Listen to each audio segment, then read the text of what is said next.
Paano nga pala gumawa ng restrito guys? Restrito. Sa video ito, ituturo ko sa iyo ang restrito copy. Yan. Yung restrito copy guys ay pinakamalit siya na glass. Malit siya na glass. Ganito lang yan.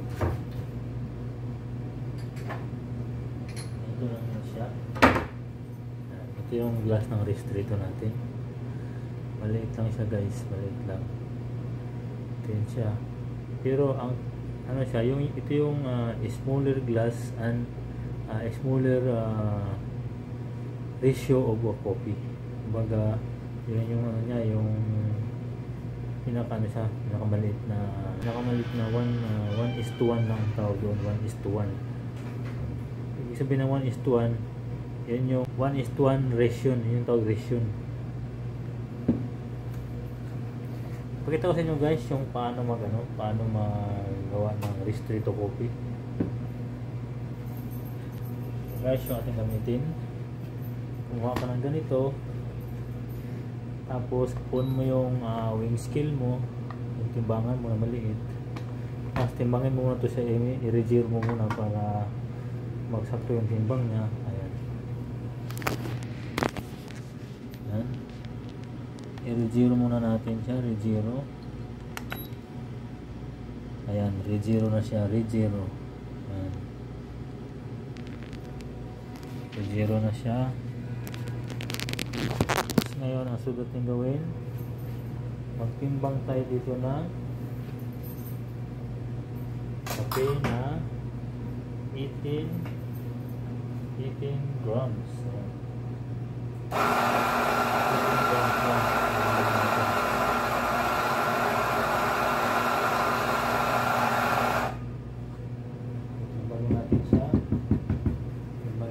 Kung 18 grams na ba.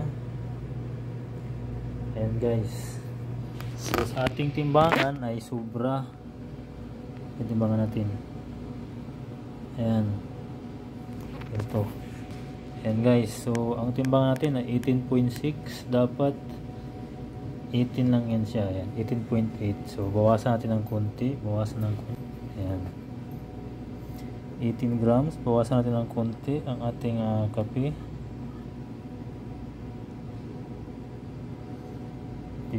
17.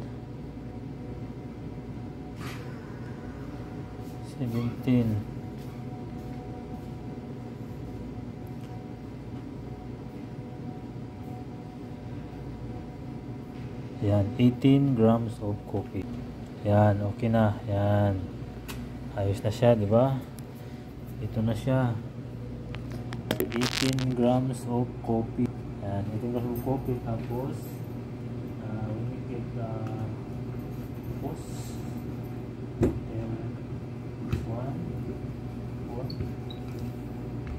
so now this one is 18 grams of coffee. So this is what we call restrito. 18 grams in the outside, and then in the inner side is unique also.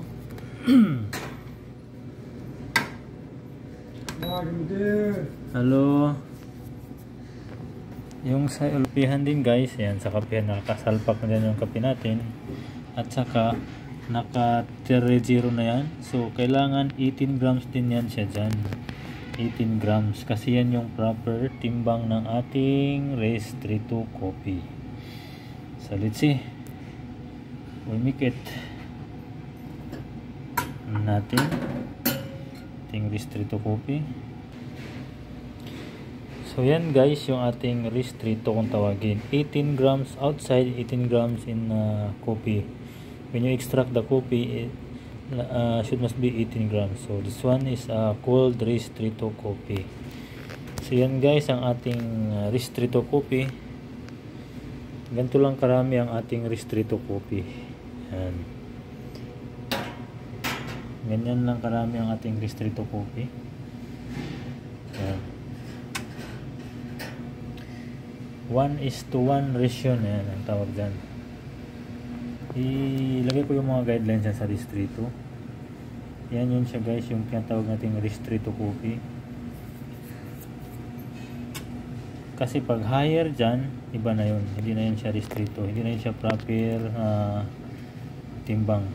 Ito kasi ang timbang nitong ating Ristretto coffee is 18 grams. Ayan. 17.9, 18 grams. Ayan. Okay lang yan. Ayan. 18 grams yan siya. Ang timbang yan is 18 grams. So, yan po yung tinatawag na the smallest glass of all coffee, ang ating Ristretto. So, may mga customer na bibili ng kape, sabihin sa inyo na 1 Ristretto please. Ristretto, the smaller glasses of a coffee. Yan. Yung espresso naman, iba rin naman timbang nun. So, ating ipaliwanag na natin ang espresso. So, natin vlog natin, iba-vlog natin yan. So, ito lang muna ang Ristretto ngayon, ang ating ipaliwanag. Ito yung Ristretto. Ang tamang timbang ng Ristretto is 18 grams of coffee, and then when you extract is 18 grams, you need to make it 18 grams also. So that is called Ristretto coffee. Yan yung proper procedure ng ating paggawa ng Ristretto coffee. Sa mga iba dyan, yung mga nagbabarista rin, so baka nalilito sila, yan yung natin basihan. 18 grams of coffee, and then 18 grams of extracting the coffee inside the machine. So yan siya guys. Alam nyo na yung mga paliwanag sa ating Ristretto coffee. So yan siya guys, ang ating vlog for today. Ang ating Ristretto coffee, paano ang procedure, paano ang paggawa, paano ang timbang, at paano ang extracting na dito sa ating machine. Yan. So guys, napaliwanag ko ng ating Ristretto. Bukas i-vlog ko naman yung espresso natin, yung espresso machine, espresso coffee vlog natin. So ngayon muna ang ating vlog ay, for this vlog is Ristretto coffee vlog. Ayan. So guys, thanks for watching sa lahat. Don't forget to like and subscribe to my channel. So thank you guys sa ating mga nanonood dyan, ating mga viewers. Thank you for your support. So guys, bye bye. See you tomorrow. See you on my next vlog. So today's vlog is Ristretto coffee. Yeah. Ito yung tinatawag na Ristretto coffee. So this is 18 grams of coffee beans, and 18 grams extracting in the coffee machine. So that's all. This is the proper procedure. So thank you all. Thank you guys.